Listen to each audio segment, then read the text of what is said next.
ਵਾਹਿਗੁਰੂ ਜੀ ਕਾ ਖਾਲਸਾ ਵਾਹਿਗੁਰੂ ਜੀ ਕੀ ਫਤਿਹ। ਟੀਵੀ 84 ਦੇ ਸਾਰੇ ਦਰਸ਼ਕ ਤੇ ਸਰੋਤੇ ਜਿਹੜੇ ਇਸ ਵਕਤ ਸਾਡੇ ਨਾਲ ਨਾਰਥ ਅਮਰੀਕਾ ਦੇ ਵਿੱਚੋਂ ਜੁੜੇ ਹੋਏ ਆ ਜਾਂ ਫਿਰ ਸੋਸ਼ਲ ਮੀਡੀਆ ਦੇ ਰਾਹੀਂ ਦੁਨੀਆ ਭਰ ਦੇ ਵਿੱਚ ਸਾਨੂੰ ਦੇਖ ਰਹੇ ਆ, ਮੈਂ ਅਮਰਵੀਰ ਸਿੰਘ ਅੱਜ ਆਪ ਸਭ ਦਾ ਇਸ ਗੁਫ਼ਤਗੂ ਪ੍ਰੋਗਰਾਮ ਦੇ ਵਿੱਚ ਤਹਿ ਦਿਲੋਂ ਸਵਾਗਤ ਕਰਦਾ। ਵਿਊਅਰਸ, ਜਿੱਥੇ ਇੱਕ ਪਾਸੇ ਅਸੀਂ ਭਾਰਤ ਦੇ ਵਿੱਚ ਜਿਹੜਾ ਮਾਹੌਲ ਹਿੰਦੂਤਵ ਨੂੰ ਲੈ ਕੇ ਬਣਿਆ ਹੋਇਆ ਉਸ ਦੇ ਉੱਤੇ ਵਿਚਾਰ ਚਰਚਾ ਕਰ ਰਹੇ ਹਾਂ ਇਹਨਾਂ ਸਾਰੇ ਦਿਨਾਂ ਦੇ ਵਿੱਚ, ਉਹਦੀਆਂ ਖਾਸ ਤੌਰ ਤੇ ਉਹਦੇ ਜਿਹੜੇ ਇੰਪੈਕਟ ਨੇ, ਕਿਵੇਂ ਦਾ ਵਾਤਾਵਰਣ ਬਣ ਚੁੱਕਿਆ, ਕਿਵੇਂ ਜੇ ਤੁਸੀਂ ਕੋਈ ਵਿਰੋਧ ਦੀ ਆਵਾਜ਼ ਕੱਢਦੇ ਵੀ ਹੋ ਤਾਂ ਵੀ ਤੁਹਾਡੇ ਉੱਤੇ ਜਿਹੜੀ ਹੈ ਨਾਲ ਦੀ ਨਾਲ ਤੁਹਾਡੇ ਉੱਤੇ ਜਿਹੜੀ ਕਾਰਵਾਈ ਹੋ ਜਾਂਦੀ ਹੈ, ਤੁਹਾਡਾ ਵਿਰੋਧ ਹੁੰਦਾ ਤੇ ਤੁਹਾਨੂੰ ਜਿਹੜੀ ਭੰਡਣ ਦੀ ਲਾਈਨ ਹੈ ਉਹ ਸ਼ੁਰੂ ਹੋ ਜਾਂਦੀ ਹੈ। ਇਹਦੀ ਸੱਜਰੀ ਉਦਾਹਰਣ ਅਸੀਂ ਦੇਖੀ ਹੈ ਦਿੱਲੀ ਤੋਂ ਆਮ ਆਦਮੀ ਪਾਰਟੀ ਦੇ ਸਾਬਕਾ ਐਮਐਲਏ ਸਰਦਾਰ ਜਰਨੈਲ ਸਿੰਘ, ਉਹਨਾਂ ਵੱਲੋਂ ਇੱਕ ਪੋਸਟ ਪਾਈ ਗਈ ਫੇਸਬੁੱਕ ਦੇ ਉੱਤੇ। ਇਸ ਗੱਲ ਦਾ ਵਿਰੋਧ ਕੀਤਾ ਗਿਆ ਕਿ ਅਯੋਧਿਆ ਦੇ ਵਿੱਚ ਬਾਬਰੀ ਮਸਜਿਦ ਨੂੰ ਢਾਹ ਕੇ ਹੁਣ ਰਾਮ ਮੰਦਿਰ ਬਣਾਇਆ ਗਿਆ। ਸੋ ਇਸ ਗੱਲ ਦਾ ਵਿਰੋਧ ਕਰਨ ਦੇ ਉੱਤੇ ਹੀ ਉਹਨਾਂ ਨੂੰ ਆਮ ਆਦਮੀ ਪਾਰਟੀ ਦੇ ਜਿਹੜੇ ਮੁਖੀ ਨੇ ਅਰਵਿੰਦ ਕੇਜਰੀਵਾਲ, ਉਹਨਾਂ ਵੱਲੋਂ ਅਨੁਸ਼ਾਸਨੀ ਕਾਰਵਾਈ ਦੇ ਥੱਲੇ ਪਾਰਟੀ ਦੀ ਮੁੱਢਲੀ ਮੈਂਬਰਸ਼ਿਪ ਤੋਂ ਹੀ ਬਰਖਾਸਤ ਕਰ ਦਿੱਤਾ ਗਿਆ। ਸੋ ਜਿੱਥੇ ਇਹ ਇੱਕ ਮਾਹੌਲ ਹੈ, ਸਾਡੇ ਸਾਹਮਣੇ ਐਗਜ਼ਾਮਪਲਸ ਇੱਦਾਂ ਦੀਆਂ ਆ ਰਹੀਆਂ ਨੇ ਵੀ ਤੁਸੀਂ ਵਿਰੋਧ ਵੀ ਨਹੀਂ ਕਰ ਸਕਦੇ ਉਸ ਮਾਹੌਲ ਦੇ ਵਿੱਚ ਇਸ ਵਕਤ ਹਿੰਦੂਤਵ ਦਾ। ਉੱਥੇ ਦੂਜੇ ਪਾਸੇ ਜਦੋਂ ਅਸੀਂ ਦੇਖ ਰਹੇ ਹਾਂ ਹੁਣ ਬਾਹਰਲੇ ਮੁਲਕਾਂ ਦੇ ਵਿੱਚ, ਜਿੱਥੇ ਅਸੀਂ ਬੈਠੇ ਹਾਂ, ਇੱਥੇ ਜਿਹੜਾ ਹੁਣ 15 ਅਗਸਤ ਦਾ ਦਿਨ ਹੈ, ਭਾਰਤ ਦਾ ਆਜ਼ਾਦੀ ਦਿਵਸ, ਇਸ ਨੂੰ ਦੁਨੀਆ ਭਰ ਦੇ ਵਿੱਚ ਜਿਹੜੀ ਸਿੱਖ ਕੌਮ ਹੈ ਉਹ ਇਸ ਆਜ਼ਾਦੀ ਦਿਹਾੜੇ ਨੂੰ ਕਾਲੇ ਦਿਨ ਵਜੋਂ ਮਨਾ ਰਹੀ ਹੈ। ਥਾਂ ਥਾਂ ਦੇ ਉੱਤੇ ਜਿਹੜੇ ਪ੍ਰੋਟੈਸਟ ਨੇ ਉਹ ਉਲੀਕੇ ਜਾ ਰਹੇ ਆ, ਉਲੀਕੇ ਗਏ ਆ। 15 ਅਗਸਤ ਵਾਲੇ ਦਿਨ ਉਹ ਇੱਥੇ ਜਦੋਂ ਅਸੀਂ ਦੇਖਦੇ ਹਾਂ ਅਮਰੀਕਾ ਦੇ ਵਿੱਚ ਉਲੀਕੇ ਜਾ ਰਹੇ ਆ, ਵਾਸ਼ਿੰਗਟਨ DC ਜਿੱਥੇ ਭਾਰਤ ਦੀ ਅੰਬੈਸੀ ਹੈ, ਅਮਰੀਕਾ ਦੀ ਰਾਜਧਾਨੀ ਹੈ, ਕੈਨੇਡਾ ਦੀ ਰਾਜਧਾਨੀ ਓਟਵਾ ਦੇ ਵਿੱਚ, ਯੂਰਪ ਦੇ ਵਿੱਚ ਅਸੀਂ ਦੇਖ ਰਹੇ ਹਾਂ ਥਾਂ ਥਾਂ ਤੇ ਜਿਹੜੇ ਇਹ ਵਿਰੋਧ ਪ੍ਰਦਰਸ਼ਨ ਨੇ ਉਹ ਹੋ ਰਹੇ ਆ। ਇੱਥੇ ਨਿਊਯਾਰਕ ਦੇ ਵਿੱਚ ਜਿੱਥੇ ਅਸੀਂ ਬੈਠੇ ਹਾਂ, ਸੋ ਇੱਕ ਪਾਸੇ ਉਹ ਮਾਹੌਲ ਹੈ ਤੇ ਨਾਲ ਹੀ ਨਾਲ ਜਿਹੜਾ ਸਿੱਖ ਡਾਇਸਪੋਰਾ ਹੈ ਉਹ ਇਸ 15 ਅਗਸਤ ਦੇ ਦਿਨ ਦਾ ਵਿਰੋਧ ਕਰ ਰਿਹਾ ਹੈ। ਸੋ ਇਸੇ ਦੇ ਉੱਤੇ ਅੱਜ ਅਸੀਂ ਜਿਹੜੀ ਅੱਜ ਦੀ ਗੱਲਬਾਤ ਹੈ, ਵਿਚਾਰ ਚਰਚਾ ਹੈ, ਇਸ ਦਾ ਕੇਂਦਰ ਇਹੀ ਦੋ ਗੱਲਾਂ ਦੇ ਉੱਤੇ ਹੋਵੇਗਾ। ਸੋ ਇਸ ਸਾਰੀ ਵਿਚਾਰ ਚਰਚਾ ਦੇ ਲਈ ਅੱਜ ਸਾਡੇ ਨਾਲ ਅਕਾਲੀ ਦਲ ਅੰਮ੍ਰਿਤਸਰ ਦੇ ਸੀਨੀਅਰ ਆਗੂ ਕੈਨੇਡਾ ਦੇ ਵਿੱਚੋਂ ਸਰਦਾਰ ਸੁਖਮਿੰਦਰ ਸਿੰਘ ਹੰਸਰਾ ਸਾਡੇ ਨਾਲ ਇਸ ਵਕਤ ਜੁੜੇ ਹੋਏ ਆ। ਆਓ ਉਹਨਾਂ ਨਾਲ ਮਿਲ ਕੇ ਇਸ ਵਿਚਾਰ ਚਰਚਾ ਦੀ ਸ਼ੁਰੂਆਤ ਕਰਦੇ ਹਾਂ। ਹੰਸਰਾ ਸਾਹਿਬ, ਤੁਹਾਡਾ ਸਵਾਗਤ ਹੈ ਜੀ। ਵਾਹਿਗੁਰੂ ਜੀ ਕਾ ਖਾਲਸਾ ਵਾਹਿਗੁਰੂ ਜੀ ਕੀ ਫਤਿਹ। ਵਾਹਿਗੁਰੂ ਜੀ ਕਾ ਖਾਲਸਾ ਵਾਹਿਗੁਰੂ ਜੀ ਕੀ ਫਤਿਹ। ਅਮਰਵੀਰ ਸਿੰਘ ਜੀ। ਹੰਸਰਾ ਸਾਹਿਬ, ਸ਼ੁਰੂਆਤ ਕਰੀਏ ਪਿੱਛੇ ਜਿਹੜਾ ਮਾਹੌਲ ਬਣਿਆ ਹੋਇਆ ਜਿਸ ਬਾਬਤ, ਜਿਵੇਂ ਮੈਂ ਜ਼ਿਕਰ ਕੀਤਾ ਵੀ ਜਰਨੈਲ ਸਿੰਘ ਨੂੰ ਕਿਵੇਂ ਆਵਾਜ਼ ਵਿਰੋਧ ਕਰਨ ਦੇ ਉੱਤੇ ਹੀ ਜਿਹੜਾ ਹੈ ਬਰਖਾਸਤ ਕਰ ਦਿੱਤਾ ਗਿਆ, ਮੁੱਢਲੀ ਮੈਂਬਰਸ਼ਿਪ ਤੋਂ ਹੀ ਉਹਨਾਂ ਨੂੰ ਖਾਰਜ ਕਰ ਦਿੱਤਾ ਗਿਆ।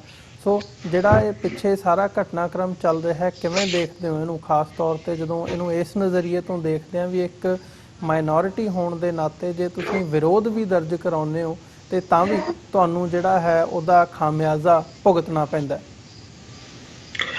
ਅਮਰਵੀਰ ਸਿੰਘ ਜੀ, ਖੈਰ ਮੇਰੇ ਲਈ ਤਾਂ ਇਹ ਕੋਈ ਖਾਸ ਵੱਡੀ ਹੈਰਾਨੀ ਵਾਲੀ ਗੱਲ ਨਹੀਂ ਹੈ, ਕਿਉਂਕਿ ਮੈਂ ਇਸ ਨੂੰ ਇਸ ਤਰ੍ਹਾਂ ਵੇਖਦਾ ਕਿ ਜਦੋਂ ਜਰਨੈਲ ਸਿੰਘ ਨੇ ਪੀ ਚੰਦਰਮ ਦੇ ਜੁੱਤੀ ਮਾਰੀ ਸੀ, ਉਸ ਤੋਂ ਬਾਅਦ ਜਦੋਂ ਇਹਨੂੰ ਰਿਕਰੂਟ ਕੀਤਾ ਗਿਆ ਆਮ ਆਦਮੀ ਪਾਰਟੀ ਵੱਲੋਂ, ਇਹ ਆਪਣੇ ਆਪ ਉਦੋਂ ਮੈਂ ਹੈਰਾਨ ਜ਼ਰੂਰ ਹੋਇਆ ਸੀ ਕਿ ਇਹ ਜਿਹੜੀ ਹਿੰਦੂਤਵ ਦੀ ਬੀ ਟੀਮ ਆ, ਇਹ ਕਿਸ ਤਰ੍ਹਾਂ ਇੱਕ ਉਸ ਜਜ਼ਬਾਤੀ ਸਿੰਘ ਨੂੰ ਜਿਹਦੇ ਵਿੱਚ ਅਣਖ ਹੈ, ਜਿਹੜਾ ਕੌਮ ਦੇ ਲਈ ਦਰਦ ਰੱਖਣ ਵਾਲਾ ਹੈ, ਜਿਹੜਾ ਇਸ ਕਦਰ ਦਰਦ ਰੱਖ ਸਕਦਾ ਹੈ ਕਿ ਪੈਰ ਦੀ ਜੁੱਤੀ ਲਾ ਕੇ ਉਹ ਮਾਰਨ ਨੂੰ ਤਿਆਰ ਹੋ ਗਿਆ, ਉਸ ਨੂੰ ਇਹਨਾਂ ਨੇ ਰਿਕਰੂਟ ਕਿਸ ਤਰ੍ਹਾਂ ਕਰ ਲਿਆ, ਇਹ ਮੇਰੇ ਸਮਝ ਤੋਂ ਬਾਹਰ ਸੀਗਾ। ਪਰ ਹੁਣ ਜਦੋਂ ਇੱਕ ਨਿੱਕੀ ਜਿਹੀ ਗੱਲ ਨੂੰ ਲੈ ਕੇ, ਹਾਲਾਂਕਿ ਇਹ ਹਕੀਕਤ ਹੈ, ਮੈਂ ਸਮਝਦਾ ਹਾਂ ਕਿ ਸਿੱਖ ਆ ਜਿਹੜਾ ਸਿੱਖ ਆਪਣੇ ਗੁਰੂ ਸਾਹਿਬਾਨਾਂ ਦੇ ਸਿਧਾਂਤ ਦਾ ਗਾਈਡ ਕੀਤਾ ਹੋਇਆ, we are guided by our code of conduct. ਇਸੇ ਕਰਕੇ ਅਸੀਂ ਵਿਰੋਧਤਾ ਕੀਤੀ ਹੈ। ਨਹੀਂ, ਸਾਨੂੰ ਵਿਰੋਧਤਾ ਕਰਨ ਦੀ ਕੀ ਲੋੜ ਸੀ? ਜਿਸ ਤਰ੍ਹਾਂ ਆਮ ਲੋਕ ਕਹਿੰਦੇ ਨੇ ਕਿ ਐਡੀ ਵੱਡੀ ਤਾਦਾਦ ਦੇ ਵਿੱਚ ਮੁਸਲਮਾਨ ਭਾਰਤ ਦੇ ਵਿੱਚ ਰਹਿੰਦੇ ਨੇ, ਉਹਨਾਂ ਨੇ ਇਹਦਾ ਵਿਰੋਧ ਨਹੀਂ ਕੀਤਾ। ਉਹ ਤਾਂ ਗਲੀਆਂ ਤੇ ਨਿਕਲ ਕੇ ਆ ਕੇ ਇਹਨਾਂ ਦਾ ਬੜਾ ਜ਼ਬਰਦਸਤ ਵਿਰੋਧ ਆ ਜਿਹੜਾ ਰਜਿਸਟਰ ਕਰਵਾ ਸਕਦੇ ਸਨ, ਪਰ ਉਹਨਾਂ ਨੇ ਨਹੀਂ ਕਰਵਾਇਆ। ਫਿਰ ਸਾਨੂੰ ਕੀ ਲੋੜ ਸੀ? ਮੈਂ ਇਹੀ ਕਹਿਣਾ ਹੁੰਦਾ ਕਿ ਸਾਨੂੰ ਇਸ ਕਰਕੇ ਲੋੜ ਆ ਕਿ ਸਾਡੇ ਕੋਲ ਸਿਧਾਂਤ ਆ ਜੋ ਗੁਰੂ ਸਾਹਿਬਾਨਾਂ ਦਿੱਤਾ। ਜਦੋਂ ਇਹਨਾਂ ਦੇ ਜਨੇਊ ਲਾਉਂਦੇ ਸੀ, ਗੁਰੂ ਤੇਗ ਬਹਾਦਰ ਸਾਹਿਬ ਨੂੰ ਕੀ ਲੋੜ ਸੀਗੀ ਆਪਣਾ ਸੀਸ ਕਟਵਾਉਣ ਦੀ? ਇਹ ਸਿਧਾਂਤ ਹੈ। ਵੀ ਆਰ ਇਸੇ ਕਰਕੇ ਅਸੀਂ ਡਿਫਰੈਂਟ ਆ ਲੋਕਾਂ ਨਾਲੋਂ ਕਿ ਅਸੀਂ ਵੀ are guided by our doctrine, ਜਿਹੜਾ ਸਾਨੂੰ ਗੁਰੂ ਸਾਹਿਬਾਨਾਂ ਨੇ ਦਿੱਤਾ ਹੈ।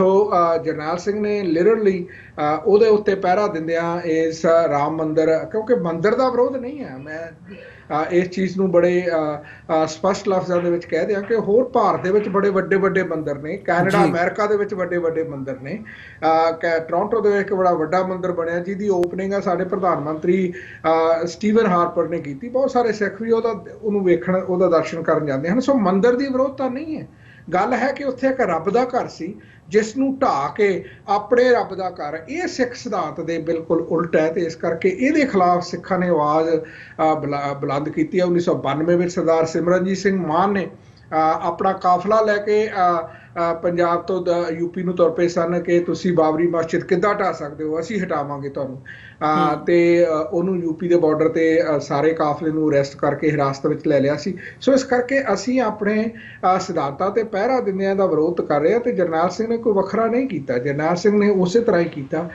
ਜਿਸ ਤਰ੍ਹਾਂ ਉਹਨੇ ਉਦੋਂ ਜੁੱਤੀ ਮਾਰੀ ਸੀ, ਹੁਣ ਉਸਨੇ ਇੱਕ ਪੋਸਟ ਪਾ ਕੇ ਕਿਹਾ ਕਿ ਯਾਰ ਇਹ ਤਾਂ ਹਕੀਕਤ ਹੀ ਨਹੀਂ ਹੈਗੀ, ਕਿ ਹਕੀਕਤ ਕੁਛ ਹੋਰ ਹੈ।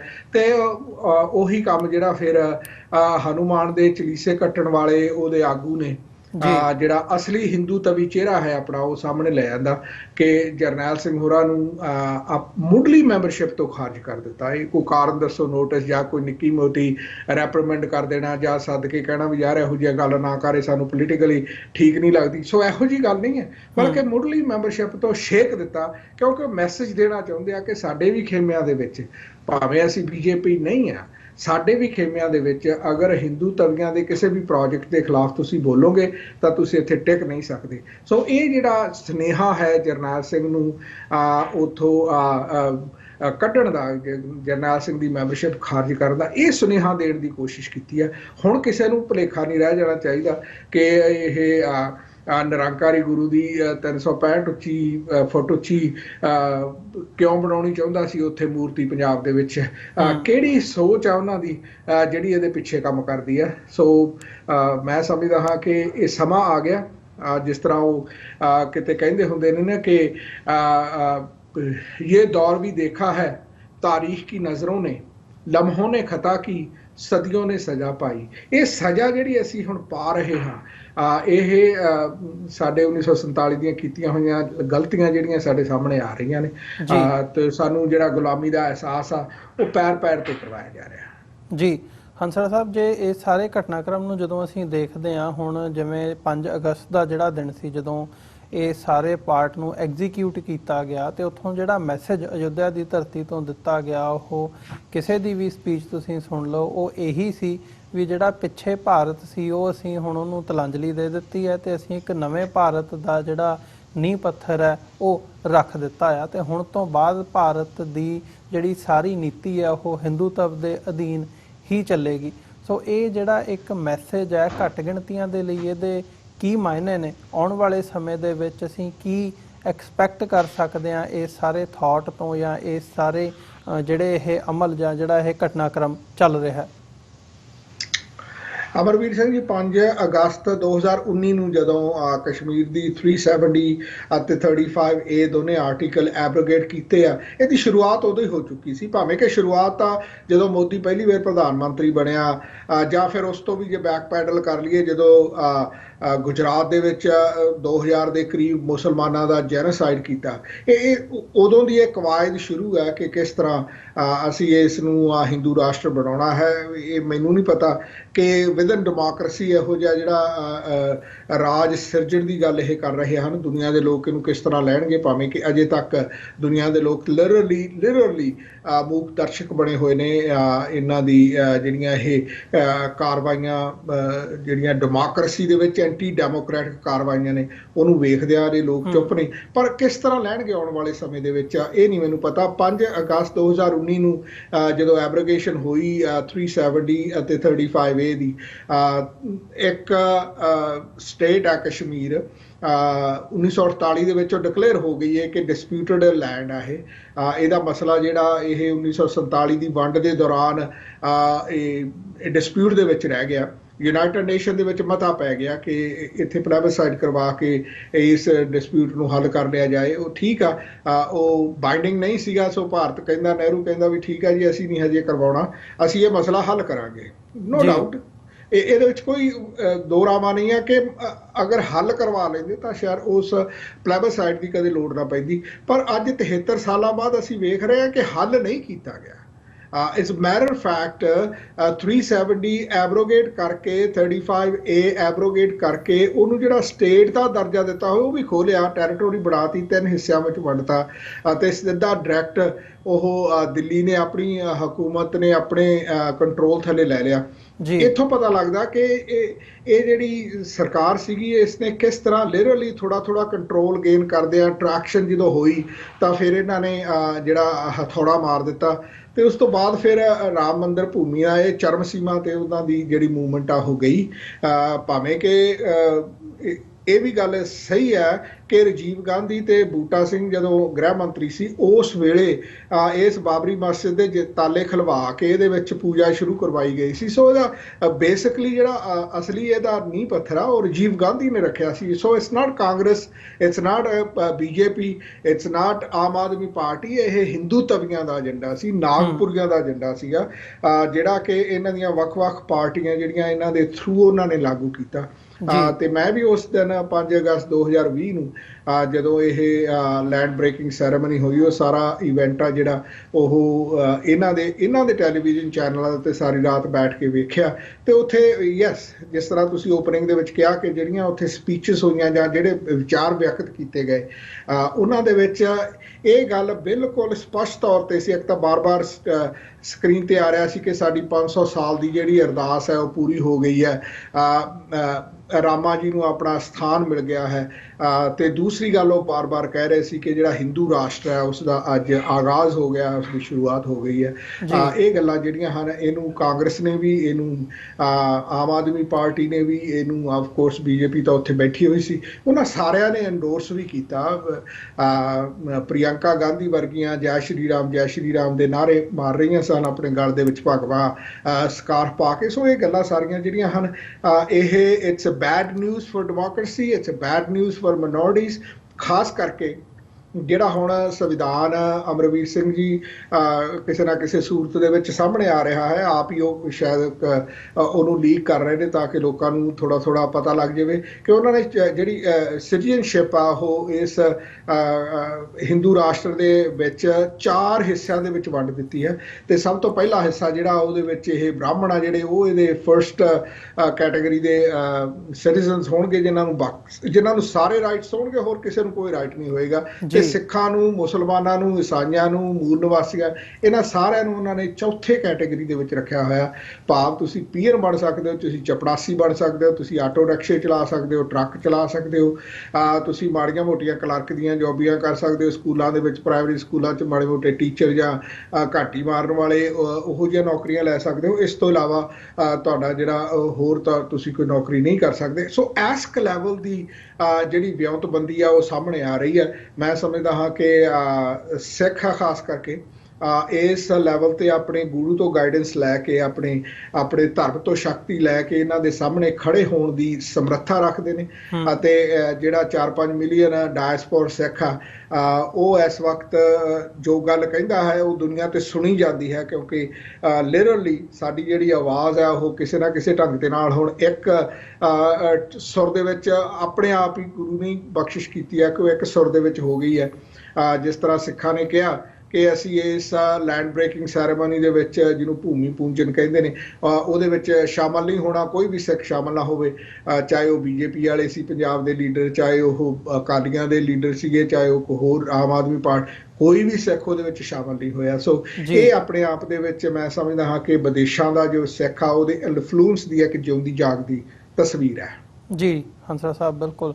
ਸੋ ਇੱਥੇ ਗੱਲ ਹੁਣ ਅੱਗੇ ਅੱਜ 15 ਅਗਸਤ ਦੀ ਕਰੀਏ, ਜਿੱਥੇ ਅਸੀਂ ਦੇਖ ਰਹੇ ਹਾਂ ਇਹ ਸਾਰਾ ਜਿਹੜਾ ਹੁਣ ਵਿਰੋਧ ਹਿੰਦੂਤਵ ਦਾ ਹੋ ਰਿਹਾ ਹੈ, ਇਹਦੀ ਸ਼ੁਰੂਆਤ ਭਾਵੇਂ ਹੁਣ ਚਿਹਰੇ ਮੋਹਰੇ ਬਦਲ ਗਏ, ਹਾਲਾਤ ਬਦਲ ਗਏ, ਗੱਲਾਂ ਬਦਲ ਗਈਆਂ, ਪਰ ਇਸ ਥਾਟ ਦਾ ਜਿਹੜਾ ਵਿਰੋਧ ਹੈ ਉਹ ਉਦੋਂ ਤੋਂ 47 ਤੋਂ ਹੀ ਜਿਹੜਾ ਮੈਂ ਸਮਝਦਾ ਜਾਰੀ ਹੈ, ਜਾਂ ਇਹ 1950 ਤੋਂ ਕਹਿ ਲਓ ਜਦੋਂ ਤੋਂ ਸੰਵਿਧਾਨ ਲਾਗੂ ਹੋਇਆ ਤੇ ਸੰਵਿਧਾਨ ਦੇ ਵਿੱਚ ਭਾਰਤ ਦੇ ਸੰਵਿਧਾਨ ਦੇ ਵਿੱਚ ਸਿੱਖਾਂ ਨੂੰ ਕੇਸਾਧਾਰੀ ਹਿੰਦੂ ਦੱਸਿਆ ਗਿਆ ਸੀ।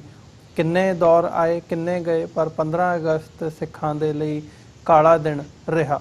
ਸੋ ਇਸ ਦਿਨ ਨੂੰ, ਦਿਹਾੜੇ ਨੂੰ ਮੁੱਖ ਰੱਖਦਿਆਂ ਹੋਇਆਂ ਜਿਹੜੇ ਇਹ ਵਿਰੋਧ ਪ੍ਰਦਰਸ਼ਨ ਨੇ ਹੁਣ ਦੁਨੀਆ ਭਰ ਦੇ ਵਿੱਚ ਜਿਹੜੀਆਂ ਸਿੱਖ ਜਥੇਬੰਦੀਆਂ ਨੇ, ਗੁਰਦੁਆਰਾ ਪ੍ਰਬੰਧਕ ਕਮੇਟੀਆਂ ਨੇ, ਉਹ ਲੀਡ ਲੈ ਕੇ ਵਿਰੋਧ ਪ੍ਰਦਰਸ਼ਨ ਕਰਨ ਜਾ ਰਹੀਆਂ ਨੇ। ਸੋ ਕੀ ਕਹਿਣਾ ਚਾਹੋਗੇ ਪਹਿਲਾਂ ਤੇ ਇਸ ਦਿਹਾੜੇ ਦੇ ਉੱਤੇ 15 ਅਗਸਤ ਨੂੰ ਕਾਲੇ ਦਿਨ ਵਜੋਂ ਸਿੱਖ ਕਿਉਂ ਮਨਾਉਂਦੇ ਆ?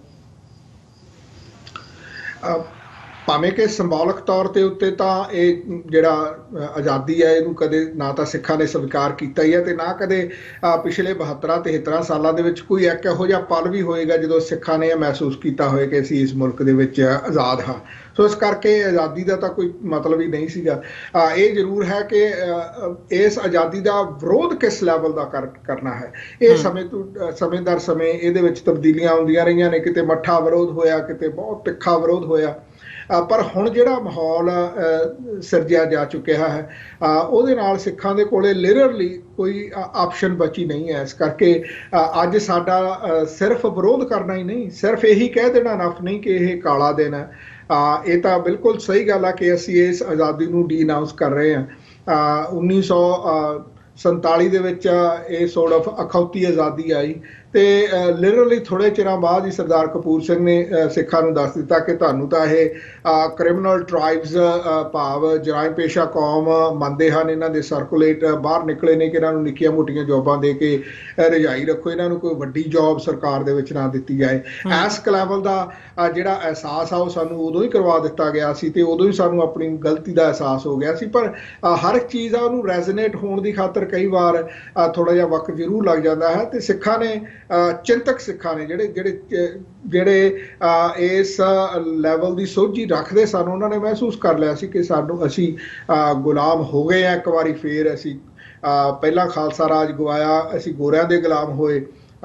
ਜਿਹੜੇ ਉਸ ਵਕਤ ਦੇ ਗੱਦਾਰ ਡੋਗਰੇ ਸੀ ਉਹਨਾਂ ਦੀ ਮਿਹਰਬਾਨੀ ਹੋਈ ਸਾਡੇ ਉੱਤੇ ਕਿ ਅਸੀਂ ਗੁਲਾਮ ਹੋ ਗਏ। ਹੁਣ ਸਾਡੇ ਉੱਤੇ ਸਾਡਿਆਂ ਦੀ, ਉਹਨਾਂ ਲੀਡਰਾਂ ਦੀ ਕੁਛ ਮਿਹਰਬਾਨੀ ਹੋ ਗਈ ਕਿ ਅਸੀਂ ਫਿਰ ਧੋਖੇ ਵਿੱਚ ਆ ਗਏ। ਸੋ ਇਸ ਕਰਕੇ ਇਸ ਦਿਨ ਨੂੰ ਮੈਂ ਸਮਝਦਾ ਕਿ ਮਨਾਉਣ ਜਾਂ ਕਮੈਮੋਰੇਟ ਕਰਨ ਦੀ ਗੱਲ ਨਹੀਂ, ਬਲਕਿ ਅਸੀਂ ਆਪਣੇ ਆਪ ਨੂੰ ਤੇ ਦੁਨੀਆ ਦੇ ਲੋਕਾਂ ਨੂੰ ਇਹ ਸਾਡਾ ਜਿਹੜਾ ਡਬਲ ਪ੍ਰੋਂਗ ਸੁਨੇਹਾ ਹੈ ਉਹ ਬੜਾ ਜ਼ਰੂਰੀ ਹੈ ਕਿ ਅਸੀਂ ਲੋਕਾਂ ਨੂੰ ਦੇਣਾ ਹੈ ਕਿ ਭਾਈ ਇਹ ਜਿਹੜੇ ਇੱਥੇ ਕੋਈ ਵੀ ਗੁਲਾਮ ਕੋਈ ਵੀ ਆਜ਼ਾਦ ਨਹੀਂ ਹੋਇਆ, ਸਾਰੇ ਗੁਲਾਮੀ ਮਹਿਸੂਸ ਕਰ ਰਹੇ ਨੇ। ਮੈਂ ਆਪਣੇ ਇੱਕ ਬਾਈਟ ਦੇ ਵਿੱਚ ਇਹ ਵੀ ਗੱਲ ਕਹੀ ਸੀਗੀ ਕਿ ਸਵਰਗਾਂ ਦੇ ਵਿੱਚ ਬੈਠਾ ਸ਼ਹੀਦ ਭਗਤ ਸਿੰਘ ਵੀ ਸ਼ਾਇਦ ਇਹ ਕਹਿੰਦਾ ਹੋਏ, ਰਾਜਗੁਰੂ ਸੁਖਦੇਵ ਵੀ ਸ਼ਾਇਦ ਇਹ ਕਹਿੰਦੇ ਹੋਣ ਕਿ ਯਾਰ ਅਸੀਂ ਕੀ ਕਰ ਬੈਠੇ ਐਵੇਂ ਬਿਨਾਂ ਮਤਲਬ ਤੋਂ ਗਲਾਂ ਵਿੱਚ ਫੰਦੇ ਪਵਾ ਲਏ। ਦਰਅਸਲ ਇਹਨਾਂ ਦਾ ਸਿਰਫ ਰੰਗ ਹੀ ਬਦਲਿਆ ਹੈ। ਉੱਥੇ ਆਜ਼ਾਦੀ ਵਾਲੀ ਕੋਈ ਗੱਲ ਨਹੀਂ ਹੈ। ਅੱਜ ਵੀ ਉੱਥੋਂ ਦੇ ਲੋਕ ਆ ਜਿਹੜੇ ਉਸੇ ਤਰ੍ਹਾਂ ਗੁਲਾਮੀ ਦੀ ਚੱਕੀ ਵਿੱਚ ਪਿਸ ਰਹੇ ਨੇ। ਇਸ ਮੈਟਰ ਫੈਕਟ ਹੁਣ ਜਿਹੜਾ ਗੁਲਾਮੀ ਦਾ ਬਦਸੂਰਤ ਚਿਹਰਾ ਸਾਡੇ ਸਾਹਮਣੇ ਨਜ਼ਰ ਆ ਰਿਹਾ ਹੈ ਕਿ ਕਿਸ ਤਰ੍ਹਾਂ ਘੱਟ ਗਿਣਤੀਆਂ ਨੂੰ ਅਹਿਸਾਸ ਕਰਵਾਇਆ ਜਾ ਰਿਹਾ ਹੈ, ਇਹ ਬੜਾ ਚਿੰਤਾਜਨਕ ਹੈ ਸਾਰਿਆਂ ਦੇ ਲਈ, ਬੜਾ ਪੇਨਫੁਲ ਹੈ ਸਾਰਿਆਂ ਦੇ ਲਈ। ਹੁਣ ਇਹ ਸਮਾਂ ਆ ਗਿਆ ਹੈ ਕਿ ਨਿੱਕੀਆਂ ਨਿੱਕੀਆਂ ਗੱਲਾਂ ਸਾਡੀਆਂ ਨੋਟ ਕੀਤੀਆਂ ਜਾ ਰਹੀਆਂ ਤੇ ਸਾਨੂੰ ਸਜ਼ਾ ਯਾਫਤਾ ਕੀਤਾ ਜਾ ਰਿਹਾ। ਜਰਨੈਲ ਸਿੰਘ ਨੂੰ ਕੱਢ ਦਿੱਤਾ ਗਿਆ, ਕਿਤਾਬਾਂ ਰੱਖਣ ਲਈ ਸਾਡੇ ਸਿੱਖ ਨੌਜਵਾਨਾਂ ਨੂੰ ਉਮਰ ਕੈਦਾਂ ਦੇ ਦਿੱਤੀਆਂ ਗਈਆਂ। ਹੁਣ UAPA ਜਿਸ ਕਦਰ ਉੱਥੇ ਦੁਰਵਰਤੋਂ ਦੇ ਵਿੱਚ ਲਿਆਂਦਾ ਗਿਆ। ਮੈਂ UAPA ਦੇ ਬਾਰੇ ਇੰਨਾ ਕੁ ਜ਼ਰੂਰ ਦੱਸ ਦਿਆਂ ਕਿ 1950 ਦੇ ਵਿੱਚ ਇਹਨਾਂ ਦਾ ਸੰਵਿਧਾਨ ਭਾਰਤ ਦਾ ਲਾਗੂ ਹੋਇਆ ਤੇ 1962 ਦੇ ਵਿੱਚ ਇਹਨਾਂ ਨੂੰ ਫਿਕਰ ਪੈ ਗਿਆ ਕਿ ਭਾਰਤ ਦੀ ਜਿਹੜੀ ਇੰਟੈਗਰਿਟੀ ਹੈ, ਭਾਰਤ ਦੀ ਜਿਹੜੀ ਸੋਵਰਨਟੀ ਹੈ, ਇਸ ਨੂੰ ਲੋਕ ਚੈਲੰਜ ਕਰ ਦੇਣਗੇ। ਇਸ ਕਰਕੇ ਸਾਨੂੰ ਸੇਫਗਾਰਡ ਕਰਨ ਦੇ ਲਈ ਕਿਸੇ ਕਾਨੂੰਨ ਦੀ ਲੋੜ ਹੈ। ਸੋ UAPA ਨੂੰ ਲਿਖਣ ਲਈ ਦੀ ਕਵਾਇਦ ਹੈ ਜਿਹੜੀ 1962 ਦੇ ਵਿੱਚ ਸ਼ੁਰੂ ਹੋਈ ਤੇ 1967 ਦੇ ਵਿੱਚ 4-5 ਸਾਲਾਂ ਦੇ ਵਿੱਚ ਇਹ ਕਾਨੂੰਨ ਦਾ ਰੂਪ ਧਾਰ ਕੇ, ਸ਼ੇਪ ਧਾਰ ਕੇ ਇਸ ਨੂੰ ਕਾਨੂੰਨ ਬਣਾ ਦਿੱਤਾ ਗਿਆ ਤਾਂ ਕਿ ਇਹਦੀ ਭਾਰਤ ਦੀ ਸਾਵਰਨਟੀ ਨੂੰ ਕੋਈ ਚੈਲੰਜ ਨਾ ਕਰ ਸਕੇ। ਸੋ ਲਿਟਰਲੀ 10-12 ਸਾਲ ਬਾਅਦ ਹੀ ਇਹਨਾਂ ਨੂੰ ਫਿਕਰ ਪੈ ਗਿਆ ਕਿਉਂਕਿ ਇਹਨਾਂ ਨੂੰ ਪਤਾ ਸੀ ਕਿ ਅਸੀਂ ਕਿੰਨਾ ਦੇ ਨਾਲ ਧੋਖਾ ਕੀਤਾ। ਇਹਨਾਂ ਨੂੰ ਇਹ ਵੀ ਪਤਾ ਸੀ ਕਿ ਕਿੰਨਾ ਨੂੰ ਅਸੀਂ ਗੁਲਾਮ ਬਣਾ ਕੇ ਰੱਖਣਾ। ਜਿਉਂ-ਜਿਉਂ ਲੋਕਾਂ ਨੂੰ ਅਹਿਸਾਸ ਹੋਏਗਾ ਉਹ ਸਾਡੇ ਖਿਲਾਫ ਜਿਹੜਾ ਝੰਡਾ ਬਰਦਾਰ ਬਣਨਗੇ। ਸੋ ਇਸ ਕਰਕੇ UAPA ਨੂੰ ਇਹਨਾਂ ਨੇ ਉਸ ਵੇਲੇ ਹੀ ਲਾਗੂ ਕਰ ਦਿੱਤਾ ਸੀ। ਉਸ ਤੋਂ ਬਾਅਦ ਫਿਰ 9/11 ਵੇਲੇ ਇਹਨਾਂ ਨੇ ਜਾਂ ਦਰਬਾਰ ਸਾਹਿਬ ਤੇ ਅਟੈਕ ਤੋਂ ਬਾਅਦ ਇਹਨਾਂ ਨੇ ਫਿਰ ਟਾਡਾ ਤੇ ਪੋਟਾ ਵਰਗੇ ਘਿਨਾਉਣੇ ਜਿਹੜੇ ਕਾਨੂੰਨ ਆ ਉਹ ਲਿਆਂਦੇ। 70-72 ਹਜ਼ਾਰ ਲੋਕ ਉਹਨਾਂ ਨੇ ਇਹਨਾਂ ਕਾਨੂੰਨਾਂ ਦੇ ਥੱਲੇ, ਸਾਡੇ ਸਿੱਖ ਨੌਜਵਾਨ ਬਹੁਤਾਤ ਵੱਡੀ ਤਾਦਾਦ ਦੇ ਵਿੱਚ ਉਹਨਾਂ ਕਾਨੂੰਨਾਂ ਥੱਲੇ ਇਹਨਾਂ ਨੇ ਜੇਲ੍ਹਾਂ ਦੇ ਸਲਾਖਾਂ ਦੇ ਪਿੱਛੇ ਸੁੱਟੇ ਫਿਰ ਜਦੋਂ ਬਦਨਾਮ ਹੋ ਗਏ ਇਸੇ ਤਰ੍ਹਾਂ ਹੀ ਡੈਮੋਸਟ੍ਰੇਸ਼ਨ ਪ੍ਰੋਟੈਸਟ ਦੁਨੀਆ ਦੇ ਤਖਤ ਦੇ ਉੱਤੇ ਪੋਟਾ ਤੇ ਟਾਡਾ ਦੇ ਖਿਲਾਫ ਹੋਏ ਤਾਂ ਫਿਰ ਇਹਨਾਂ ਨੂੰ ਮਹਿਸੂਸ ਹੋਇਆ ਕਿ ਯਾਰ ਉਦੋਂ ਕਾਂਗਰਸ ਸਰਕਾਰ ਆਈ ਤੇ ਕਾਂਗਰਸ ਨੇ ਆਉਂਦਿਆਂ ਹੀ ਇਹ ਕਾਨੂੰਨ ਰਿਪੀਲ ਕਰ ਦਿੱਤੇ ਤੇ ਚੱਕ ਕੇ ਸਾਰੇ ਦੇ ਸਾਰੇ ਕਾਨੂੰਨ ਆ ਜਿਹੜੇ ਉਹ ਯੂਏਪੀਏ ਦੇ ਵਿੱਚ ਪਾ ਦਿੱਤੇ ਤੇ ਉਹ ਯੂਏਪੀ ਨੂੰ ਪਹਿਲਾਂ ਨਾਲੋਂ ਵੀ ਬਦਸੂਰਤ ਯੂਏਪੀ ਨੂੰ ਪਹਿਲਾਂ ਨਾਲੋਂ ਵੀ ਘਿਨਾਉਣਾ ਤੇ ਕਾਲਾ ਡਰੈਕੋਨੀਅਨ ਬਣਾ ਕੇ ਇਹਨਾਂ ਨੇ ਹੁਣ ਉਹਨੂੰ ਲਾਗੂ ਕੀਤਾ ਹੋਇਆ। ਸੋ ਇਹ ਜਿਹੜੇ ਪ੍ਰੋਟੈਸਟ ਨੇ ਇਹ ਡਬਲ ਪ੍ਰੋਂਗ ਹੋਣਗੇ। ਅਸੀਂ ਯੂਏਪੀਏ ਦੇ ਖਿਲਾਫ ਵੀ ਲੋਕਾਂ ਨੂੰ ਜਾਣਕਾਰੀ ਦੇਵਾਂਗੇ। ਐਸ ਮੈਟਰ ਫੈਕਟ ਆਟਵਾ ਦੇ ਵਿੱਚ ਯੂਏਪੀਏ ਦੀਆਂ ਕਾਪੀਆਂ ਵੀ ਸਾੜੀਆਂ ਜਾਣਗੀਆਂ ਤਾਂ ਕਿ ਅਸੀਂ ਲੋਕਾਂ ਨੂੰ ਦੱਸ ਸਕੀਏ ਕਿ ਇਹੋ ਜਿਹੇ ਕਾਨੂੰਨ ਆ ਜਿਹੜੇ ਇਹ ਬਿਲਕੁਲ ਡੈਮੋਕ੍ਰੇਸੀ ਦੇ ਵਿੱਚ ਇਹਨਾਂ ਦੀ ਲੋੜ ਨਹੀਂ ਹੈ। ਮੈਂ ਵੀ ਤੁਹਾਨੂੰ ਦੱਸਦਾ ਕਿ ਇਹਨਾਂ ਮੁਲਕਾਂ ਦੇ ਵਿੱਚ ਵੀ ਕਈ ਵਾਰ ਅਮਰਵੀਰ ਸਿੰਘ ਜੀ ਕਾਨੂੰਨ ਬਣਾਏ ਜਾਂਦੇ ਨੇ। 9/11 ਤੋਂ ਬਾਅਦ ਅਮਰੀਕਾ ਦੇ ਵਿੱਚ ਵੀ ਪੈਟਰੀਅਟ ਐਕਟ ਬਣਾਇਆ ਗਿਆ ਪਰ ਇਹਨਾਂ ਮੁਲਕਾਂ ਦੇ ਵਿੱਚ ਜਦੋਂ ਕਿਸੇ ਇੱਕ ਖਾਸ ਅਵਸਥਾ ਨੂੰ ਲੈ ਕੇ ਕਾਨੂੰਨ ਬਣਾਇਆ ਜਾਂਦਾ ਤਾਂ ਉਹਦੇ ਵਿੱਚ ਸਨਸੈਟ ਕਲਾਸ ਪਾ ਦਿੱਤੀ ਜਾਂਦੀ ਹੈ ਕਿ ਇੰਨਾ ਕੁ ਚਿਰ ਸ਼ਾਇਦ ਇਹਦੀ ਲੋੜ ਪਏਗੀ, ਉਸ ਤੋਂ ਬਾਅਦ ਇਹਦੀ ਕੋਈ ਲੋੜ ਨਹੀਂ ਪਏਗੀ ਤੇ ਆਪਣੀ ਉਹ ਮੌਤੇ ਕਾਨੂੰਨ ਉਹ ਖਤਮ ਹੋ ਜਾਂਦੇ ਨੇ। ਪਰ ਭਾਰਤ ਦੇ ਵਿੱਚ ਇਹੋ ਜਿਹਾ ਨਹੀਂ ਹੈ। ਉਹਨਾਂ ਨੂੰ ਤਾਂ ਕਾਲਾ ਕਾਨੂੰਨ ਮਿਲਣਾ ਚਾਹੀਦਾ ਤਾਂ ਕਿ ਉਹ ਘੱਟ ਗਿਣਤੀਆਂ ਨੂੰ ਉਹਦੇ ਤਹਿਤ ਨੈੜ ਸਕਣ। That's exactly what they are doing ਜੀ।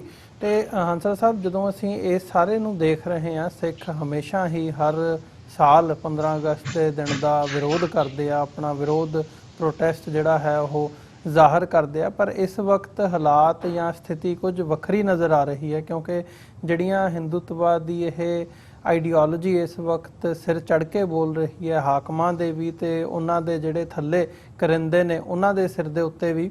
ਸੋ ਇਹਨਾਂ ਹਾਲਾਤਾਂ ਦੇ ਵਿੱਚ ਜਿਹੜੀ ਉੱਥੇ ਭਾਵੇਂ ਉਹ ਦਲਿਤ ਸਮਾਜ ਹੋਵੇ, ਮੁਸਲਮਾਨ ਹੋਣ, ਮਾਈਨੋਰਿਟੀਜ਼ ਹੋਣ ਤੇ ਈਵਨ ਜਿਹੜੇ ਲੋਕ ਆਪਣੇ ਆਪ ਨੂੰ ਪ੍ਰੋਗਰੈਸਿਵ ਕਲਾਸ ਦੇ ਵਿੱਚੋਂ ਸਮਝਦੇ ਆ ਜਾਂ ਸੰਵਿਧਾਨ ਦੇ ਵਿੱਚ ਭਾਰਤ ਦੇ ਯਕੀਨ ਵੀ ਰੱਖਦੇ ਆ, ਅਦਰਵਾਈਜ਼ ਵੀ ਸਾਰਾ ਪਾਰਟ ਹੈਗਾ, ਉਹ ਵੀ ਇਹਦੇ ਤੋਂ ਖਫਾ ਨੇ, ਨਾਰਾਜ਼ ਨੇ, ਡਰ ਦੇ ਵਿੱਚ ਨੇ ਤੇ ਸਾਰੇ ਫੈਕਟਰ ਨੇ ਜਿਹੜੇ ਉਹ ਨਜ਼ਰ ਆ ਰਹੇ ਆ। ਸੋ ਇੱਕ ਜਿਹੜਾ ਵਿਰੋਧ ਦਾ ਮਾਹੌਲ ਹੈ ਉਹ ਕਿਤੇ ਨਾ ਕਿਤੇ ਡਾਇਸੈਂਟ ਦੀ ਲਾਈਨ ਹੈ ਉਹ ਦੇਖਣ ਨੂੰ ਮਿਲ ਰਹੀ ਹੈ। ਤੁਹਾਨੂੰ ਲੱਗਦਾ ਵੀ ਇਸ ਸਾਰੇ ਪਾਰਟ ਦੇ ਵਿੱਚ ਸਿੱਖਾਂ ਦੀ ਜਿਹੜੀ ਸਾਂਝ ਹੈ ਉਹ ਕਿਸੇ ਹੋਰ ਕਮਿਊਨਿਟੀ ਦੇ ਨਾਲ, ਭਾਈਚਾਰੇ ਦੇ ਨਾਲ ਜਾਂ ਕੋਈ ਅਲਾਇੰਸ ਉਸ ਤਰੀਕੇ ਦਾ ਬਣ ਸਕਦਾ ਤਾਂ ਕਿ ਇਸ ਸਾਰੇ ਥਾਟ ਦਾ, ਇਹ ਜਿਹੜਾ ਹਿੰਦੂਤਵੀ ਥਾਟ ਹੈ, ਇਹਦਾ ਵਿਰੋਧ ਤਰੀਕੇ ਦੇ ਨਾਲ ਕੀਤਾ ਜਾ ਸਕੇ? ਇਹ ਗੱਲ ਬਿਲਕੁਲ ਸਹੀ ਹੈ ਕਿ ਜਿਉਂ-ਜਿਉਂ ਤੁਸੀਂ ਐਕਟਿਵ ਹੋ ਕੇ ਉਹਨਾਂ ਦੇ ਖਿਲਾਫ ਦੁਨੀਆ ਦੀਆਂ ਦਹਲੀਜ਼ਾਂ ਦੇ ਉੱਤੇ ਇਹਨਾਂ ਦਾ ਭੰਡੀ ਪ੍ਰਚਾਰ ਕਰੋਗੇ ਤਾਂ ਉਹਨਾਂ ਕੋਲੇ ਰਿਸੋਰਸਿਸ ਵੀ ਹੈਗੇ ਆ, ਉਹਨਾਂ ਕੋਲੇ ਮੈਨ ਪਾਵਰ ਵੀ ਹੈਗੀ ਆ। ਉਹ ਬੋਰੀਆਂ ਭਰ ਕੇ ਪੈਸੇ ਵੀ ਨਾਰਥ ਅਮਰੀਕਾ ਦੇ ਵਿੱਚ ਜਾਂ ਈਵਨ ਯੂਰਪ ਦੇ ਵੱਖ-ਵੱਖ ਮੁਲਕਾਂ ਦੇ ਵਿੱਚ ਭੇਜ ਕੇ ਤੁਹਾਡੇ ਚੋਂ ਕੁਝ ਲੋਕਾਂ ਨੂੰ ਖਰੀਦਣ ਦੀ ਕੋਸ਼ਿਸ਼ ਵੀ ਕਰਨਗੇ ਅਤੇ ਇਸ ਦੇ ਨਾਲ ਤੁਹਾਡੇ ਖਿਲਾਫ ਉਹ ਹੋਰ ਵੀ ਬਿਉਂਤਬੰਦੀਆਂ ਕਰਨਗੇ। ਠੀਕ ਹੈ, ਵਾਰ ਦੇ ਵਿੱਚ ਇਹ ਸਾਰਾ ਕੁਝ ਜਾਇਜ਼ ਹੀ ਮੰਨਿਆ ਜਾਂਦਾ ਹੈ ਕਿ ਐਸਾ ਹੀ ਹੁੰਦਾ, ਪਰ ਸਾਨੂੰ ਵੀ ਸਾਵਧਾਨ ਰਹਿਣ ਦੀ ਲੋੜ ਹੈ। ਇੱਕ ਤਾਂ ਉਹਨਾਂ ਨੂੰ ਇਹ ਗੱਲ ਪਤਾ ਕਿ ਸਾਡੇ ਸਾਹਮਣੇ ਅਗਰ ਕਿਸੇ ਨੇ ਖੜਨਾ ਹੈ ਤਾਂ ਉਹ ਗੁਰੂ ਨਾਨਕ ਦਾ, ਗੁਰੂ ਗੋਬਿੰਦ ਸਿੰਘ ਜੀ ਮਹਾਰਾਜ ਦਾ ਖਾਲਸਾ ਹੀ ਹੈ। ਦੂਸਰਿਆਂ ਨੂੰ ਦਬਾਉਣ ਦੇ ਲਈ, ਦੂਸਰਿਆਂ ਨੂੰ ਸਪਰੈਸ ਕਰਨ ਦੇ ਲਈ ਉਹਨਾਂ ਕੋਲੇ ਬਹੁਤ ਮਾਈਟ, ਉਹਨਾਂ ਦੇ ਕੋਲੇ ਬਹੁਤ ਰਿਸੋਰਸਿਸ ਹੈਗੇ ਆ ਤੇ ਖਾਲਸਾ ਉਹਨਾਂ ਦੇ ਸਾਹਮਣੇ ਖੜਾ ਵੀ ਹੋ ਰਿਹਾ। ਇਹ ਵੀ ਹਕੀਕਤ ਹੈ ਕਿ ਖਾਲਸਾ ਉਹਨਾਂ ਦੀ, ਭਾਵੇਂ ਕਿ ਕਈ ਵਾਰ ਸਾਨੂੰ ਮਹਿਸੂਸ ਵੀ ਹੁੰਦਾ ਹੈ ਕਿ ਸ਼ਾਇਦ ਅਸੀਂ ਥੋੜ੍ਹੇ ਜਿਹੇ ਲਾਚਾਰ ਨਜ਼ਰ ਆ ਰਹੇ ਹਾਂ, ਸਾਨੂੰ ਕਈ ਵਾਰ ਮਹਿਸੂਸ ਵੀ ਹੋਣ ਲੱਗ ਜਾਂਦਾ ਹੈ, ਪਰ ਇਹ ਹਕੀਕਤ ਨਹੀਂ ਹੈ। ਹਕੀਕਤ ਇਹ ਹੈ ਕਿ ਅਸੀਂ ਗਿਣਤੀ ਵਿੱਚ ਥੋੜ੍ਹੇ ਹੋ ਸਕਦੇ ਹਾਂ ਪਰ ਸਾਡੀ ਜੋ ਸਾਡੀ ਸੋਚ ਹੈ, ਜੋ ਸਾਡੀ ਦ੍ਰਿੜਤਾ ਹੈ, ਉਸ ਦੇ ਵਿੱਚ ਗੁਰੂ ਸਾਹਿਬ ਦੀ ਜੋ ਬਖਸ਼ਿਸ਼ ਹੈ ਉਹ ਆਪਣੇ ਆਪ ਦੇ ਵਿੱਚ ਬੜੀ ਕਾਰਗਰ ਸਿੱਧ ਹੋ ਰਹੀ ਹੈ। ਖਾਸ ਕਰਕੇ ਕਿਉਂਕਿ ਜਿਸ ਸਿਧਾਂਤ ਦਾ ਪੱਲਾ ਫੜ ਕੇ ਅਸੀਂ ਇਹਨਾਂ ਦਾ ਵਿਰੋਧ ਕਰ ਰਹੇ ਹਾਂ ਉਸ ਸਿਧਾਂਤ ਦੇ ਸਾਹਮਣੇ ਟਿਕ ਨਹੀਂ ਸਕਦੇ। ਇਹ ਤਾਂ ਬ੍ਰਿਟਿਸ਼ ਵੀ ਇਹ ਸਮਝਦਾ ਸੀ ਇਸ ਗੱਲ ਨੂੰ ਕਿ ਜੇ ਅਸੀਂ ਪੰਜਾਬ ਤੇ ਰਾਜ ਕਰਨਾ, ਸਿੱਖਾਂ ਤੇ ਰਾਜ ਕਰਨਾ ਤਾਂ ਫਿਰ ਸਿੱਖਾਂ ਦੇ ਸਿਰਾਂ ਨੂੰ ਘੋੜਿਆਂ ਦੇ ਸੁੰਬਾਂ ਹੇਠ ਕੁਚਲਣਾ ਪਏਗਾ। ਜਦੋਂ ਉਹਨਾਂ ਨੇ ਇਹ ਕੁਚਲਣ ਦੀ ਗੱਲ ਕੀਤੀ ਤਾਂ ਉਹਨਾਂ ਨੂੰ ਮਹਿਸੂਸ ਹੋਇਆ ਕਿ ਐਸਾ ਪੋਸੀਬਲ ਨਹੀਂ ਹੈ। ਤਾਂ ਫਿਰ ਉਹਨਾਂ ਨੇ ਕਿਹਾ ਕਿ ਇਹਨਾਂ ਨੂੰ ਹੁਣ ਫਿਰ ਖਰੀਦਿਆ ਜਾਏ। ਉਹਨਾਂ ਨੇ ਡੋਗਰੇ ਖਰੀਦੇ ਤੇ ਅਲਟੀਮੇਟਲੀ ਉਹ ਇਹਦੇ ਵਿੱਚ ਸਫਲ ਹੋਏ। ਇਹੀ ਜਿਹੜੀ ਨੀਤੀ ਆ ਇਹ ਹਿੰਦੂਆਂ ਨੇ, ਹਿੰਦੂ ਤਵੀਆਂ ਨੇ ਅਡਾਪਟ ਕੀਤੀ 1947 ਤੋਂ ਬਾਅਦ ਅਤੇ ਇਹਨਾਂ ਨੇ ਸਾਨੂੰ ਹਰ ਪੱਖ ਤੋਂ ਘਸਿਆਰੇ ਬਣਾਉਣ ਦੀ ਕੋਸ਼ਿਸ਼ ਕੀਤੀ। ਪਰ ਇਸ ਦੇ ਬਾਵਜੂਦ ਸਾਡੇ ਸੁੱਖੇ ਜਿੰਦੇ, ਸਾਡੇ ਬੇਅੰਤ ਸਤਵੰਤ, ਸਾਡੇ ਦਿਲਾਵਰ ਸਿੰਘ ਆ ਜਿਹੜੇ, ਉਹ ਇਹਨਾਂ ਦੀ ਪੇਸ਼ ਨਹੀਂ ਜਾਣਦੇ ਨੇ। ਕੋਈ ਕੌਮ ਦਾ ਇਤਿਹਾਸ ਤੁਸੀਂ ਵੇਖ ਲਓ, ਕਿਹਨੇ ਐਸ ਐਡੇ ਵੱਡੇ ਮੁਲਕ ਦੇ ਹੈੱਡ ਨੂੰ ਸਜ਼ਾ ਯਾਫਤਾ ਕੀਤਾ ਹੋਵੇ 5 ਮਹੀਨਿਆਂ ਬਾਅਦ? ਕਿਹਦਾ ਇਤਿਹਾਸ ਹੈ ਕਿ ਜਿਸ ਆਰਮੀ ਦੇ ਜਰਨੈਲ ਨੇ ਦਰਬਾਰ ਸਾਹਿਬ ਤੇ ਹਮਲਾ ਕੀਤਾ ਹੋਵੇ, ਉਹਦੇ ਘਰ ਵਿੱਚ ਘੁਸ ਕੇ ਜਿਹੜੀ ਲੈਂਗੁਏਜ ਇਹ ਮੋਦੀ ਬੋਲਦਾ, ਉਹਦੇ ਘਰ ਵਿੱਚ ਘੁਸ ਕੇ ਸਾਡੇ ਸਿੰਘਾਂ ਨੇ ਉਹਨਾਂ ਨੂੰ ਸਜ਼ਾ ਯਾਫਤਾ ਕੀਤਾ ਹੋਏ। ਜਿਸ ਕਾਲੀਆਂ ਐਨਕਾਂ ਲਾ ਕੇ ਉਸ ਘਟੀਆ ਇਨਸਾਨ ਨੇ ਪੰਜਾਬ ਦੀ ਜਵਾਨੀ ਦਾ ਖੁਰਾ ਖੋਜ ਮਿਟਾਉਣ ਦੇ ਲਲਕਾਰੇ ਮਾਰੇ ਤੇ ਕਿਸ ਤਰ੍ਹਾਂ ਉਹਦੇ ਚੀਥੜੇ ਉਡਾਏ। ਸੋ ਇਹ ਜਿਹੜੀਆਂ ਚੀਜ਼ਾਂ ਇਤਿਹਾਸ ਦੇ ਵਿੱਚ ਨੇ, ਹੋਰ ਕੌਮਾਂ ਸ਼ਾਇਦ ਇਹ ਕਰਨ ਦੇ ਸਮਰੱਥ ਨਹੀਂ ਹੈ। ਠੀਕ ਆ, ਅਸੀਂ 1.5 ਪੌਣੇ 2 ਲੱਖ ਨੌਜਵਾਨ ਵੀ ਗਵਾ ਲਿਆ, ਅਸੀਂ ਬਹੁਤ ਵੱਡਾ ਜਾਨੀ ਮਾਲੀ ਨੁਕਸਾਨ ਕਰਵਾ ਲਿਆ। ਉਹ ਕਿਸੇ ਐਕਡੈਮਿਕ ਬੰਦੇ ਨੇ ਕਿਹਾ ਸੀਗਾ, ਮੈਂ ਨਾਂ ਤਾਂ ਨਹੀਂ ਲਊਂਗਾ, ਉਸਨੇ ਕਿਹਾ ਸੀ ਕਿ ਬੰਦੇ ਤਾਂ ਤੁਹਾਡੇ ਇਹਨਾਂ ਨੇ ਮਾਰਨੇ ਹੀ ਮਾਰਨੇ ਆ, ਚਾਹੇ ਤੁਸੀਂ ਇੱਕਦਮ ਮਰਵਾ ਲਓ, ਚਾਹੇ ਤੁਸੀਂ 20 25 30 40 50 ਸਾਲ ਦੇ ਸਪੈਨ ਦੇ ਵਿੱਚ ਮਰਵਾ ਲਓ, ਕਿਉਂਕਿ ਇਸ ਨੇ ਤੁਹਾਨੂੰ ਮਾਰ ਕੇ, ਤੁਹਾਨੂੰ ਖਤਮ ਕਰਕੇ ਹੀ ਤੁਹਾਡੇ ਤੇ ਰਾਜ ਹੈ ਜਿਹੜਾ ਉਹ ਕਾਇਮ ਰੱਖਣਾ। ਇਸ ਤਰ੍ਹਾਂ ਦੀ ਹਿੰਦੂ ਸੋਚ ਹੈ, ਜਿਹੜੀ ਹਿੰਦੂ ਤਵੀਆਂ ਦੀ ਸੋਚ ਹੈ, ਇਹ ਸਾਡੇ ਸਾਹਮਣੇ ਹੈ। ਅੱਜ ਅਸੀਂ ਜਿਹੜੇ ਬਾਹਰ ਬੈਠੇ ਆ, ਇਹਨਾਂ ਦੇ ਖੂਨੀ ਪੰਜੇ ਤੋਂ ਬਾਹਰ ਹੈ, ਸਾਡੇ ਵਿੱਚ ਵੀ ਇਹਨਾਂ ਦੀ ਖਰੀਦੋ ਫਰੋਖਤ ਕਿਸੇ ਲੈਵਲ ਤੇ ਅਸੀਂ ਵੇਖ ਰਹੇ ਆ। ਕੈਨੇਡਾ ਦੇ ਵਿੱਚ, ਜਰਮਨ ਦੇ ਵਿੱਚ, ਅਮਰੀਕਾ ਦੇ ਵਿੱਚ ਐਕਸਪੋਜ਼ ਹੋ ਰਹੇ ਨੇ ਦਿਨੋਂ ਦਿਨ, ਕਿਉਂਕਿ ਸਾਨੂੰ ਵੀ ਸੋਝੀ ਆ ਰਹੀ ਆ। ਹੁਣ ਅਸੀਂ ਵੀ ਨਿਆਣੇ ਨਹੀਂ ਰਹੇ, 30 35 ਸਾਲ ਸੰਘਰਸ਼ ਦੇ ਵਿੱਚ ਹੰਢੇ ਮਜੇ ਆ। ਸਾਨੂੰ ਇਹਨਾਂ ਦੀਆਂ ਕਾਰਸਤਾਨੀਆਂ ਤੇ ਸਾਨੂੰ ਸਾਡੇ ਜਿਹੜੇ ਟੈਕਟਿਕਸ ਨੇ ਉਹਨਾਂ ਦੇ ਵਿੱਚ ਕਾਫੀ ਮੁਹਾਰਤ ਹਾਸਲ ਹੋ ਗਈ ਹੈ। ਸੋ ਕੈਨੇਡਾ ਦੇ ਵਿੱਚ ਭਾਵੇਂ 에ਅਰ ਇੰਡੀਆ ਕਰਾਉਣ ਦੇ ਵਿੱਚ ਸਫਲ ਹੋ ਗਏ ਸੀ, 에ਅਰ ਇੰਡੀਆ ਬੰਬ ਬਲਾਸਟ, ਪਰ ਹੁਣ ਇਹ ਸਾਡਾ ਨਿੱਕਾ ਜਿਹਾ ਪਵੇਲੀਅਨ ਵੀ ਜਿਹੜਾ ਗਿੱਧੇ ਭੰਗੜੇ ਦਾ ਪ੍ਰੋਗਰਾਮ, ਉਹਨੂੰ ਵੀ ਚੇਂਜ ਨਹੀਂ ਕਰਵਾ ਸਕੇ। ਸੋ ਇੱਥੋਂ ਅਸਫਲਤਾ ਜਿਹੜੀ ਹੈ ਉਹ ਨਜ਼ਰ ਆ ਰਹੀ ਹੈ। ਹੁਣ ਇਹਨਾਂ ਦੇ ਪੱਤਰਕਾਰ ਇੱਥੇ ਕੈਨੇਡਾ ਵਿੱਚ ਘੁਸਣ ਦੀ ਖਾਤਰ ਇਮੀਗ੍ਰੇਸ਼ਨ ਲੈਣ ਦੀ ਕੋਸ਼ਿਸ਼ ਕਰ ਰਹੇ ਨੇ, ਉਹ ਵੀ ਫਿਲਹਾਲ ਫੇਲ ਹੋ ਰਹੇ ਨੇ।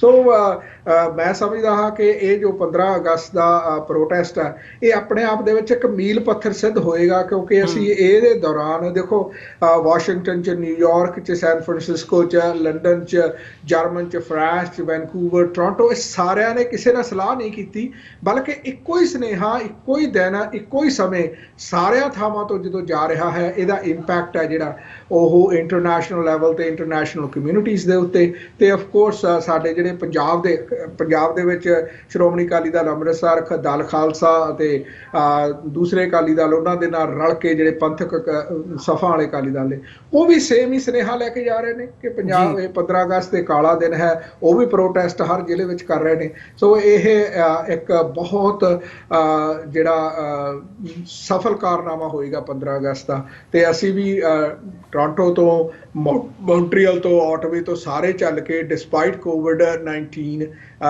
ਡਿਸਪਾਈਟ ਦੇ ਚੈਲੰਜਸ ਕਿ ਅਸੀਂ ਬੱਸਾਂ ਨਹੀਂ ਕਰਕੇ ਲਿਜਾ ਸਕਦੇ, ਪਰ ਫਿਰ ਵੀ ਅਸੀਂ ਆਪੋ ਆਪਣੀਆਂ ਕਾਰਾਂ ਦੇ ਵਿੱਚ ਜਾ ਕੇ ਉੱਥੇ ਇਹ ਪਿੱਟ ਸਿਆਪਾ ਕਰਾਂਗੇ ਤਾਂ ਕਿ ਅਸੀਂ ਦੁਨੀਆ ਨੂੰ ਦੱਸ ਸਕੀਏ ਅਤੇ ਇਹ 15 ਅਗਸਤ ਦਾ ਜਿਹੜਾ ਅਖੌਤੀ ਆਜ਼ਾਦੀ ਦਿਵਸ ਹੈ, ਇਹਨੂੰ ਡੀ-ਅਨਾਊਂਸ ਕਰ ਸਕੀਏ। ਜੀ ਹੰਸਾ ਸਾਹਿਬ, ਬਿਲਕੁਲ ਬਹੁਤ ਬਹੁਤ ਧੰਨਵਾਦ, ਤੁਸੀਂ ਆਪਣਾ ਸਮਾਂ ਕੱਢਿਆ ਤੇ ਸਾਡੇ ਨਾਲ ਵਿਚਾਰਾਂ ਦੀ ਸਾਂਝ ਪਾਈ ਹੈ। ਸੋ ਬਹੁਤ ਬਹੁਤ ਧੰਨਵਾਦ ਜੀ। ਫਤਿਹ ਦੀ ਸਾਂਝ ਪਾਈ ਹੈ ਅੰਤ ਦੇ ਵਿੱਚ। ਵਾਹਿਗੁਰੂ ਜੀ ਕਾ ਖਾਲਸਾ, ਵਾਹਿਗੁਰੂ ਜੀ ਕਾ ਖਾਲਸਾ, ਵਾਹਿਗੁਰੂ ਜੀ ਕੀ ਫਤਿਹ। ਵਿਊਅਰਸ, ਉਮੀਦ ਕਰਦੇ ਹਾਂ ਜਿਹੜੀ ਅੱਜ ਦੀ ਸਾਡੀ ਇਹ ਵਿਚਾਰ ਚਰਚਾ ਸੀ ਤੁਹਾਨੂੰ ਜ਼ਰੂਰ ਪਸੰਦ ਆਈ ਹੋਵੇਗੀ। ਸੋ ਇੱਥੇ ਹੀ ਅੱਜ ਦੇ ਸ਼ੋਅ ਦੇ ਵਿੱਚ ਅਸੀਂ ਤੁਹਾਡੇ ਕੋਲੋਂ ਇਜਾਜ਼ਤ ਚਾਹਾਂਗੇ। ਦੁਬਾਰਾ ਫਿਰ ਤੁਹਾਡੇ ਨਾਲ ਸੋਮਵਾਰ ਨੂੰ ਮੁਲਾਕਾਤ ਹੋਵੇਗੀ। ਇਜਾਜ਼ਤ ਦਿਓ ਜੀ। ਵਾਹਿਗੁਰੂ ਜੀ ਕਾ ਖਾਲਸਾ, ਵਾਹਿਗੁਰੂ ਜੀ ਕੀ ਫਤਿਹ ਜੀ।